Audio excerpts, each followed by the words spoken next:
I have said from the beginning that I want to be on as many military installations as possible so that we can help as many military families as we can. I mean, I know that the support of dresses will always be there and the desire to help this organization will be there because it's just a feel good story. There's just positive energy around it.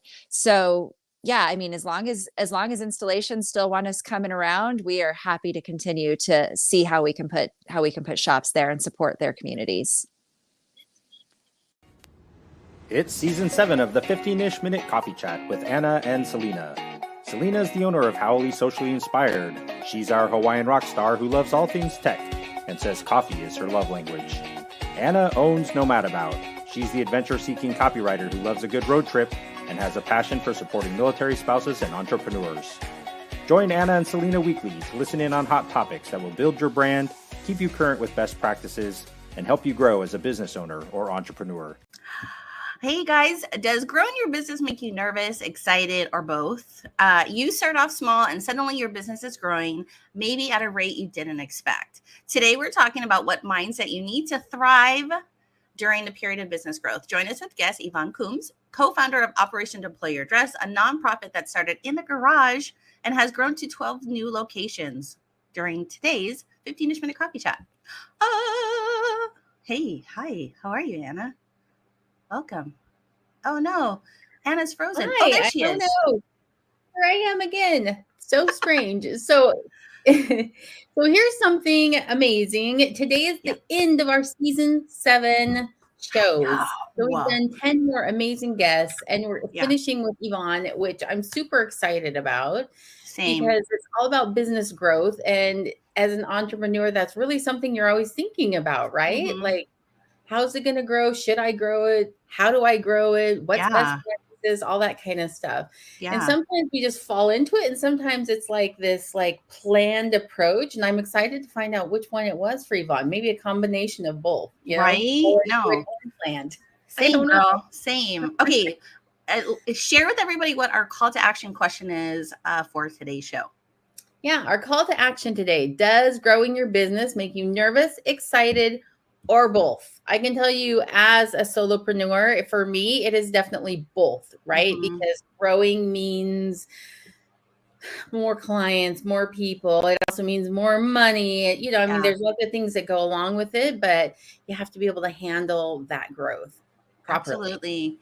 Absolutely. I read somewhere or heard somewhere, it was a speaker, I can't remember who it was. They were like, look, if you're not scared during the growth of your business, you're doing it wrong. Yeah. So I totally agree. And I'm really, like I said, I'm really curious. I hope people just kind of throw their comments in, whether it's live or on the replay or in our podcast. Like if you're on Spotify, you can definitely answer this question in there. But I'm really curious to kind of see where everybody's at. I'm with you, Anna. I'm both. Okay. Yeah. So I guess let's bring up Yvonne. I'm so excited. Before I read her bio, I met Yvonne because they are a wonderful organization that does many things. But the reason why we met was because their organization donated these dresses, gowns, these beautiful gowns to a cancer organization, the Pink Warrior Angels of Texas, that Anna and I were a part of last year.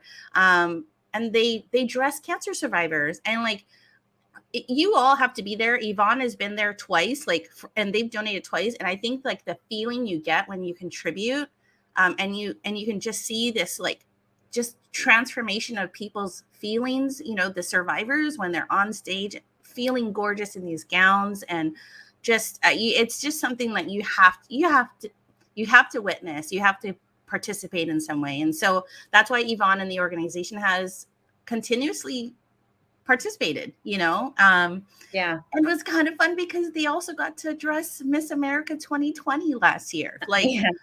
Pretty cool. It was. Okay, Anna, go ahead, read a little bit. I mean, there's so much of Yvonne, I don't even know where you would start, but go ahead. Why don't you pick at it? Sure. So Yvonne is a steadfast supporter of the military community. She brings almost 2 decades of expertise to Operation Deploy Your Dress. And basically what that does, it's a 501c3 that redeploys new and gently used formal wear to military dependents. As the chief executive officer and co-founder, Yvonne manages the company's overall resources and operations. She understands the critical role that partnerships and collaboration play in effectively and efficiently serving military families. So ODYD was started in December of 2015 when 5 military spouses at Fort Bliss, that's in Texas, teamed up to host an event that would assist their unit spouses with finding affordable formal wear to ease some of the financial burdens that accompanies going to a military ball. So what began as a casual conversation among friends quickly gathered momentum and received national media attention. And consequently, thousands of gowns, shoes, and formal accessories have arrived from all over the country. Now, fast forward 6 years, there are 12 military installations with an ODYD around the world. They have weekly openings and more in the works. And through the overwhelming generosity of the American public, ODYD has given away over 16,000 free formal gowns, thousands of accessories and shoes. ODYD has saved military service members and families more than 1.5 million, and that's a conservative estimate. So Yvonne personally, just because she really is an amazing person, right? So 2020 and 2021, Yvonne was the Armed Forces Insurance Army Spouse of the Year. She was also named the Northern Virginia Heroes at Home overall honoree in 2019 for her hard work and dedication to the military community. She loves to show everyone her efforts are more than just about a dress. She works hard to uphold military traditions and encourage camaraderie, build community, and boost morale. She's currently calling Fort Carson, Colorado home. She and her husband, Mike is an active duty Army officer, and they have 2 sons, Jacob and Jackson. So I know that was a lot, but what an amazing human being. Yeah. And you know what? I was going to skip through parts and I'm like, I can't. No, I know. I got to tell them everything about her because she's I hear you. And you know what? The one thing about Yvonne is sure, you can read this, but literally when you were in her space, she raises my, what is that? Serotonin level? I don't know. What is that thing that inside your system, the adrenaline, the whatever, but we went to dinner when we were doing last year's event and we're sitting across and I swear it was just kind of like that, funny rom-com, even though, we're both married, but I just was like, I'm obsessed with her. We just it was like we could talk for hours. And let's do it. We can just talk about her for the rest of the year. Okay. But bring her on. Hi, Yvonne. Hi, Yvonne. I put a hat on. I got cold. No, absolutely. This is your day. You can do whatever you want, Yvonne. This is why I had to put pants on too, because I was cold. Yeah, when we originally when Yvonne popped into the backstage, she was like, "Look, guys, I am putting pants on for you all, so this is a big deal." So Okay, well, Yvonne, welcome to our show. I'm so excited. We got it to work out. I know you were a busy woman, human, all the things. It's fun. Yeah. Okay, so why don't we go ahead and just kind of do a coffee cup selfie so we can get it out of the way, and then we're just gonna jump in because I know we have a zillion questions we want to ask you, but we'll only keep it down to 2. All right, guys, on 3, 1, 2, 3. Okay. And by the way, just one other side note, if you ever meet her son, Jacob, he also is phenomenal, which is how we really got connected. But that's for another day. Maybe we're going to bring Jacob on because he would love it. He follows in his mom's footsteps of being an amazing individual. And he's young. You did good. Thank you. Your mama game is strong. Okay. All right. Okay, I'm gonna stop. Okay, fake it till you make it, right? Yeah. Totally. Let's jump into the first question we have, Anna. I'll let you take it away. So Yvonne, we were talking about where we should start with this whole idea of business growth. And I said, well, the very first thing we have to ask is, did you plan from the start to have Operation Deploy Your Dress grow to be its current size? Was this planned? In that conversation with those 5 spouses sitting there talking about the next ball, were you someday I'm going to have 12 locations around the world? Yeah, we totally were sitting there and said, we're going to take over the world with dresses. You know, I really wish that I could say that that was the case, but no, we plan to do a 2-day event at Fort Bliss, Texas. And Wow. 2 days is now the longest 2 days of my life because we're on 6 years. So Oh my gosh. I love that. yeah, So yeah. what point was it where you said to yourself, this is going to keep going? Because, you know, you planned the 2-day event and then all of a sudden you got ball gowns getting donated, right? Mhm. And you could have easily just stopped. You would think so, but ball gowns are like rabbits and they multiply whether you want them to or not. So, but honestly, I think the point that we realized that this wasn't going to be a 2-day event was, you know, we got some very early on national media attention within the first couple of weeks of us saying we were going to do this project. We were on Fox News. And so when the UPS driver, the FedEx driver, the mail, our post office, you know, delivery person, when they were having to make 2 and 3 trips to our house every day to deliver boxes, we knew this wasn't going to take 2 days to give these dresses away. We thought we were going to collect a couple hundred dresses, and we for our first event. And our first event, we had collected 3,000 dresses before we knew it. And we were like, wow. Well, this is going to outgrow my basement and Renee's garage really quickly. So we need to figure something else out. So it was early on that we realized that we had to figure something else out, but we really thought we were just figuring something else out for Fort Bliss. We didn't realize that we were figuring something else out to support the military as a whole. Yeah. Sorry, go ahead, Anna. Yeah, I know. I was just going to say, as someone with about 8 dresses currently in a box waiting to be taken to our local ODYD, I can see how, I mean, this is a great opportunity because for me, right, with as many military balls as I've gone to, I have had to buy a dress at almost everyone until this last one when I came to Fort Hood and I went to ODYD and I picked out a dress. Oh my Yay! gosh. Yeah. It's kind of like a swap. It's like a swap. And I Absolutely. loved that. And you, just for anyone listening, if you haven't been in one, it is not like you get like 2 or 3 options. They are all sizes, all styles. You've got cocktail, you've got formal, you've got designer pantsuits like that you can take. I mean, really, and it's got jewelry and bracelets and earrings and high heels and flats. And I mean, really just an amazing amount of stuff. I was blown away the first time I walked into one of your shops. Oh, yeah. Thank you. I think sometimes people hear free dress and they think like, wah, wah, wah. Right. You know, and they come in with very low expectations, which is fine. Like you can have your low expectations, but give us a shot because I think people are often very surprised at the selection. And when we tell them it's yours, it's free, you get to keep it. They're like, wait, what? Like, I don't have to do anything for this. I'm like, no, it's yours. Take it. Yeah.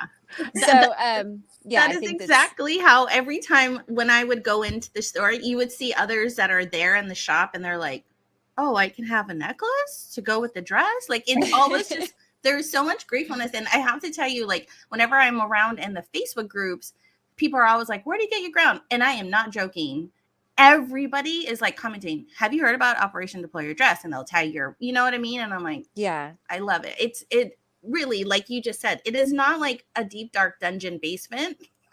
It was. Trust me, it was when we first started. Where Yvonne gives you a flashlight when you enter. It says, good luck. That's not how it is. It's like a speakeasy and you have to know the password to come down and you may or may not come out alive. And No, I bet. It really is a very fun boutique shopping experience. Yeah. You know, and that's what we wanted it to be, right? We didn't want it to be like a bunch of racks in somebody's garage. And we wanted there to be the experience around it, the experience of military spouses lifting up military spouses and other military family members. And, you know, just, we didn't want there to ever be a stigma around getting a dress from Operation Deploy Your Dress. That's why it's open to all military ID card holders. And it's just supposed to be fun. Yeah. Fun, happy, uplifting. I will just mention, because I know that you recently launched, which I absolutely love, is like the ODYD bridal aspect of it, which I was like, this is perfect. Like, that is perfect, especially for those new anyway, I know it's not about the store itself, but about the business mind. But it just really, the concept that you guys, that it became what it became is just, I mean, over 16,000 free gowns. That's 16,000 people that you have made happy, that have like felt special and felt amazing. And I mean, that's well beyond just giving a dress, right? It's kind of changing one's feelings. And man, do we need that? I was gonna say we've come across many times that spouse that wasn't going to be able to go to the ball because the very Cinderella story, right? Like, right. I got to stay home and watch the kids because we can't afford for both of us to go because everything, the dress, the ticket, the babysitter, and the dress is often a big expense. And to justify for a young military family, or sometimes any military family, to justify spending $200-300 on a dress, that's the difference between food for their family and going to a ball. And so they have to make that decision, and that's not fair, and it's not fun, and it really I think can put a damper on the way that family member sees their military experience. So if we can help them have that uplifting military experience and connect more into the military community that they're going to be a part of, hopefully for a very long time, then we're happy to do that. That's awesome. Yeah. Okay. So, I mean, we can get into this at the end, but just to be clear, anyone can donate a dress. Yeah. And military ID card holders are ones who can benefit from getting a dress. Yep. So the dresses come from all over the country. And we found that a lot of our dresses were coming from non-military connected people because, they have these dresses sitting in their closet that they're never going to wear again, but they don't want to take it to a thrift store or, donate it that way because they do have some emotional connection tied into it. Yeah. But then when they hear about us, it's kind of a way that they see, okay, I've always say I support the troops and I can put a sign in my front yard or whatever, but this is really a way of us supporting the military. And so they'll box up their dresses and mail them to us. They'll reach out and say, hey, can we do a dress drive for you guys? Can we, I don't have any dresses, but I found some dresses on sale at Nordstrom, and so I bought you some, whatever. And so it's awesome. It's amazing the support that we get. Oh man. No, it's right. It's the act of just kind of what that dress does to that person that gets to put it on. Absolutely. I mean, Anna and I went to, right? Yes. What an awesome initiative. What Anna and I, when we went to try, and we were in the dressing room together, we were giggling. The experience for us was like, she's like, you look amazing. I'm like, no, you look amazing. And just the feeling of like, you walk out and you're just so, when we did our event, like Yvonne's Fort Hood chapter was so amazing. We actually were able to have like the cancer survivors come and pick a dress and have a whole experience. And I tell you what, when we were all leaving there, we were crying. Everybody was just so excited and happy. And again, it's not about the dress, but even the business mindset of just like what you guys do. And is that part of something that you guys kind of like, obviously it's part of one of your pillars of just kind of like, not just about the dress. It's, one of the things that we didn't realize whenever we were going, we didn't realize a lot of things when we were going into this because this is our accidental baby that we had. But one of the things that we didn't realize was the volunteers that come in to work with us was that business and kind of those tangible experiences that they were getting to. A lot of times military spouses, they don't necessarily have the time for a job, right? So there are periods of their time while being a military spouse that they're like, I can't work right now. I have young kids that aren't in school, or we're only here for 6 months, or whatever. Whatever reason they decide to not have a job, but they don't want to have that gap in their resume. And so this is something they can come and try out. Maybe they get some new skills that they didn't know that they had. They're getting to run a shop, to manage a store, to manage inventory. We have people who are doing our marketing and our social media. And so they're still getting that work experience without having to have that 40-hour job. Yeah. And so and we're getting so many talented military spouses that come to us and say, hey, how can we help? And we're like, what can you do? You probably do something we don't even know we need help with. So tell us, Yeah. So it's fun to grow organically because somebody will come and say, hey, I have this skill and I think that I can really benefit you guys. And we're like, giddy up, let's go. Let's try it out. So it's just there may be 5 co-founders, but this has really been grown by a, no pun intended, army of military spouses. I mean, Right. it's not just Army spouses. We've had spouses from all branches of service, but it's really been grown by just a bunch of military spouses, which is just amazing. You know what I'm hearing, Yvonne and Anna, tell me if I'm wrong, right? You have to be open to allow other people to help you so that you can grow the business, or that you like the accidental baby. But if you shut too many people out, you almost limit what the baby could become, right? You know how they say like it takes a village whenever we're raising our children and stuff? Yes. This is seriously our accidental baby that we've literally let the village raise. It's done so well. So, yeah.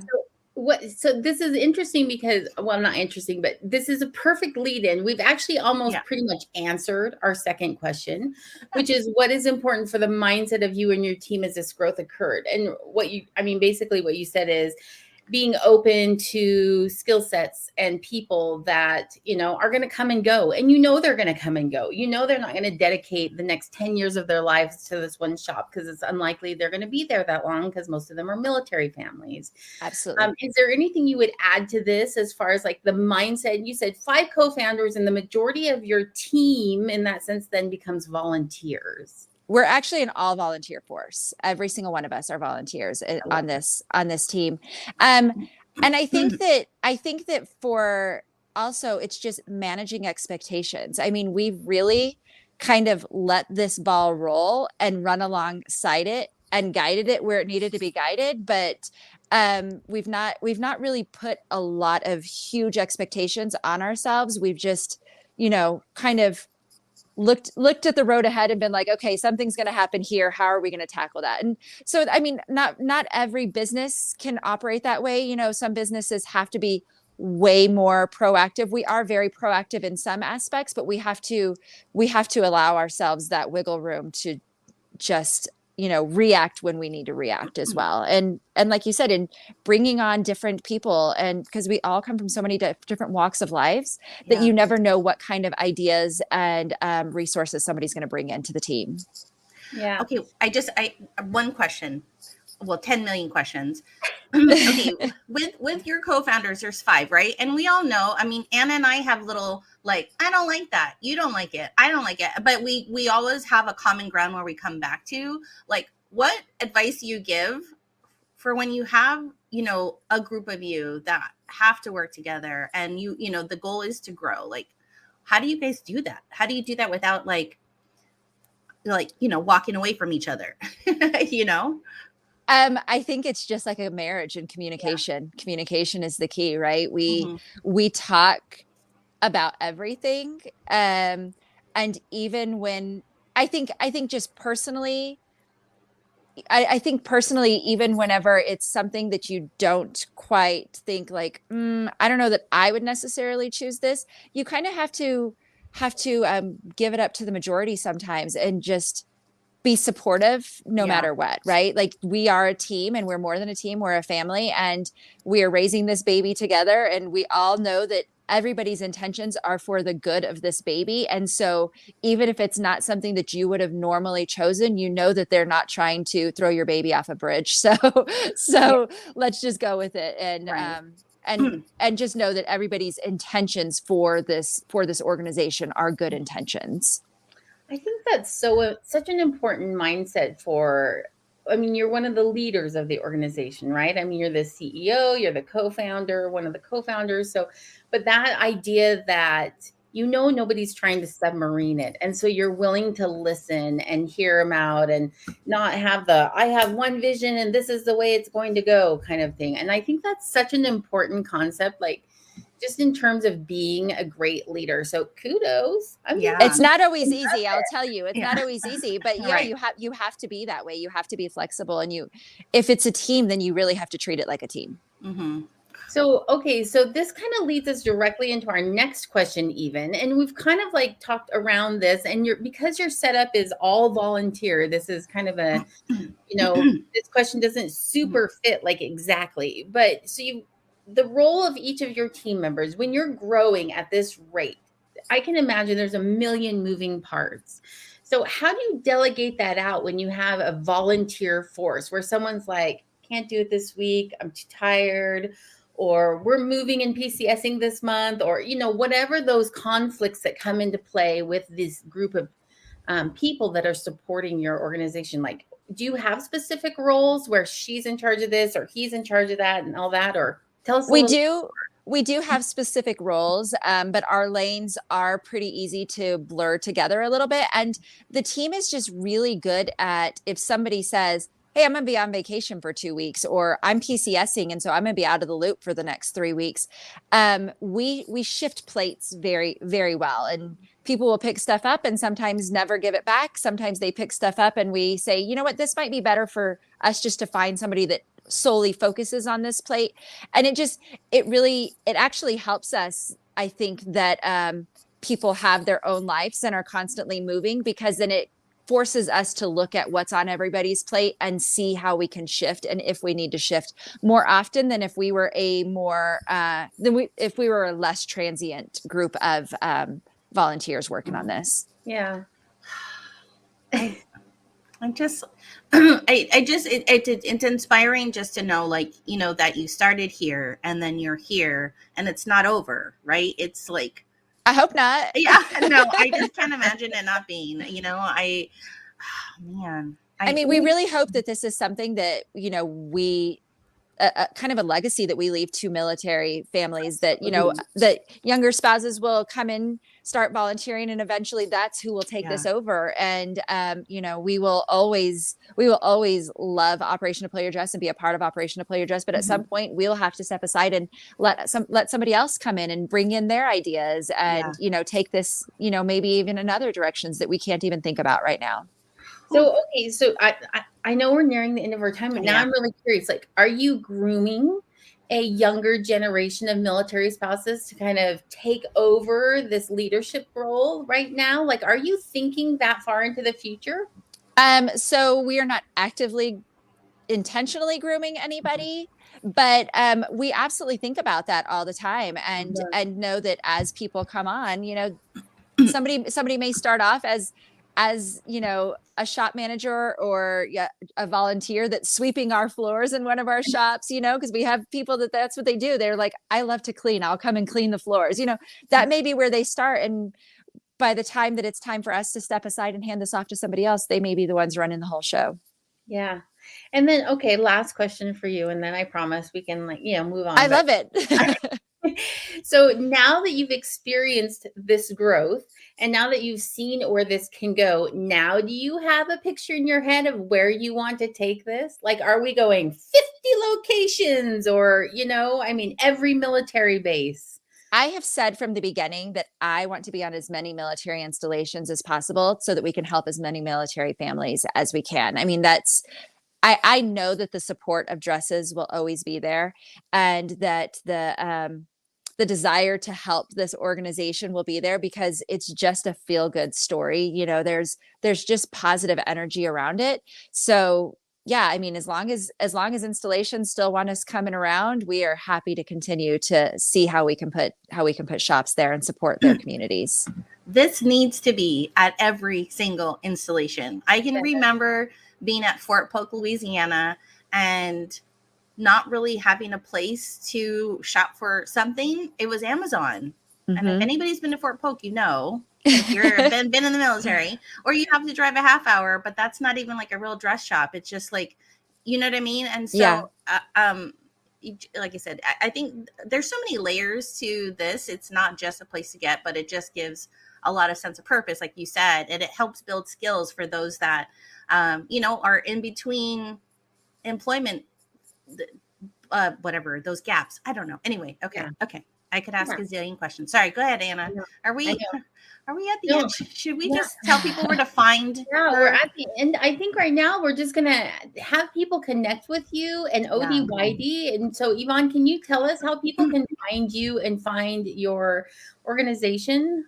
Absolutely. So we are on Facebook. We have Operation Deploy Your Dress Facebook groups. We have, just look up Operation Deploy Your Dress. And then also everywhere that we have a location, they have their own Facebook group. So Fort Irwin, Operation Deploy Your Dress, Fort Bragg, Operation Deploy Your Dress. If you just search that in the Facebook search engine, you'll be able to find them. We're on LinkedIn. We're on Instagram, ODYD1. We are on Pinterest, especially with our bridal program. And then our website is operationdeployyourdress.org, which will link you to all of those as well.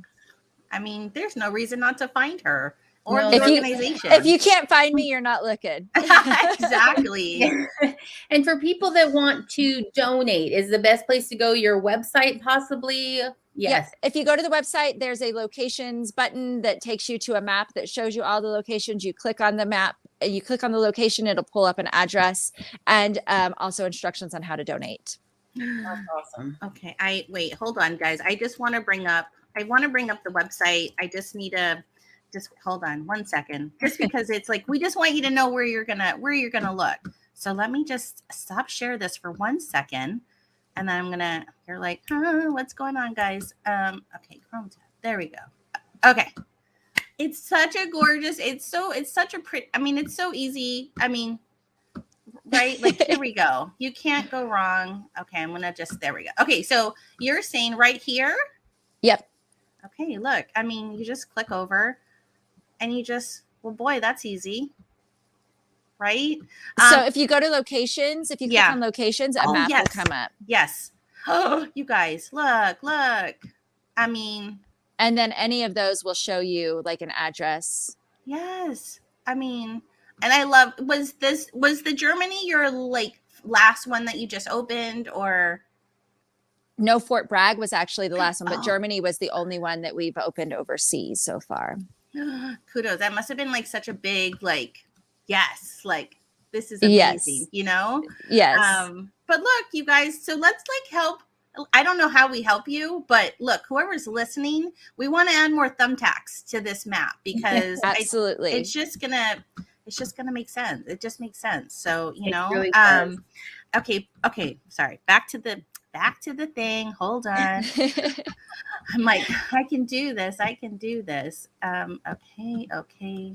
All right. There we go. Okay. All right. So again, that's where you can find Yvonne at all the wonderful places. Let's move on to Anna. I'm going to let you talk about this. What is our toolkit? Why are we talking about this? So our toolkit today is the Honoring All Military Ball, presented by the Veteran Spouse Project, and their presenting sponsor is Corvius. And so the Veteran Spouse Project is a nonprofit 501c3 that supports active duty, retired, and veteran military spouses through generations. I'm talking if you're a Vietnam vet era military spouse, if you're a World War II era military spouse, and you are looking for a community or something like that, this is the organization for you. They're pretty darn amazing. They do a lot of expressive and creative arts types things. So theater workshops, writing courses, creative art courses, classes, that kind of stuff. But their big fundraiser each year is the Honoring All Military Ball. And this military ball is not your typical military ball in the sense that there's a location and it's only for military families.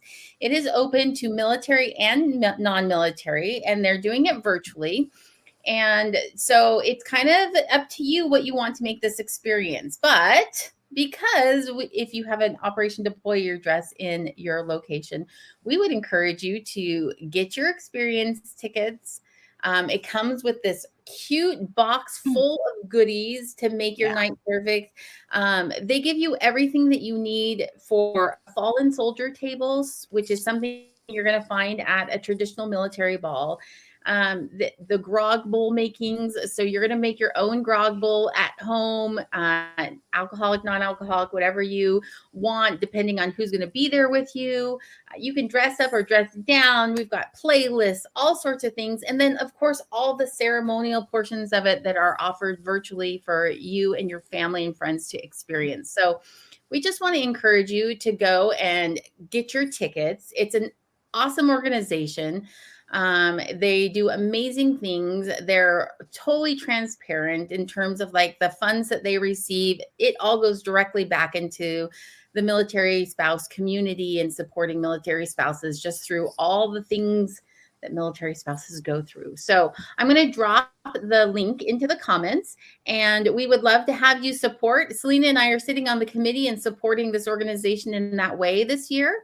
And so we've been doing some things just helping prep for the Honoring All Military Ball, and we hope that you can come and join us. Yeah. So again, this gives you a good reason to head over to your nearest ODYD, get a dress, go through that experience, and then go through this experience. I mean, it's a match made in heaven. You know what I mean? Yeah, absolutely. Okay, let me click over, and where are we at? Oh, Anna, I'll let you do our tip for the day from Caitlin Eldridge. Sure. So our tip today is, if you are considering long-term disability insurance, don't ever deduct your premiums, because if you do, it creates a taxable income where there didn't have to be a taxable income. And nobody wants taxable income when you don't have to have taxable income. Okay. You don't want that. Yeah, so use your after-tax dollars to pay for your disability insurance. Okay. That's the basic lowdown of what Caitlin's doing. Got it. Caitlin. Caitlin, thank you. Yes. All right. This is Anna's favorite part. She's at the end. This is your part, Anna. This is you talking. I'm it's like the end of the show, and it's just me out here. So it's funny because I had on here Yvonne. We had to switch Yvonne's date around, so I have on here next week. Join us for, but we don't have anyone for you to join us for right now. This is the end of season 7. We are going to be getting ready for season 8, which will start in just like about 5 weeks ish. Yeah.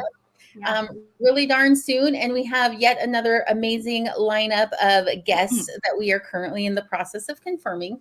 So thank you so much for joining us. Yvonne, thank you so much for being our last guest. And you're fantastic on camera. You're just so good. I know.